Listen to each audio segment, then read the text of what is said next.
Hello everyone, let's revise regions and modification of root. कुछ regions की बात करेंगे और मॉडिफिकेशन की बात करेंगे रूट्स की। तो सबसे पहला आता है हम रीजंस में apex of the root is covered by the thimble like structure, जिसे हम रूट कैप बोलते हैं।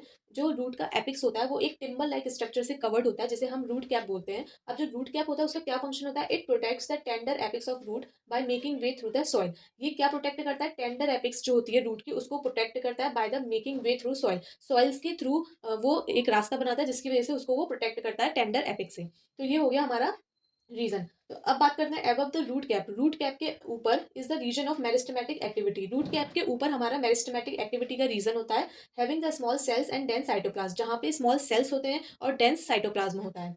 above it is a reason of elongation। अब रीजंस ऑफ मेरिस्टेमेटिक एक्टिविटी के ऊपर हमारे रीजंस ऑफ elongation होता है, जहां पे cells undergo elongation and increase the length of the root. जहां पे जो सेल्स होती है वो elongation में जाती है और रूट की लेंथ को इंक्रीज करती है। तो ये हो गया। देखिए, अब जैसे कि apex of the root is covered by the thimble like structure root cap. Root cap के ऊपर हमारा रीजन ऑफ मेरिस्टेमेटिक एक्टिविटी होती है, जहाँ पे स्मॉल सेल्स होते हैं और डेंस साइटोप्लाज्म होता है, और उसके ऊपर हमारा रीजन ऑफ इलोंगेशन होता है, जहाँ पे सेल्स अंडरगो जाती है इलोंगेशन में और रूट की लेंथ को इंक्रीज करती है। अब उसके ऊपर हमारा रीजन ऑफ मैचुरेशन होता है।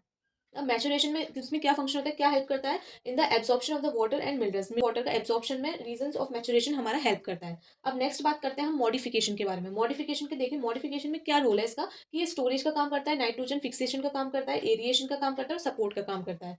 नेक्स्ट आता है हमारा tap root of the carrot turnip. जो कैरेट और टर्निप की जो टैप रूट होती है और adventitious root of sweet potato भी एडवेंटेशियस होती है। Get swollen to store food. वो फूल जाती है फूड को स्टोर करने के लिए। Get swollen to store food. वो उनको फूलना पड़ता है, मतलब स्वेल होना पड़ता है, जिसकी वजह से वो फूड को स्टोर कर सके।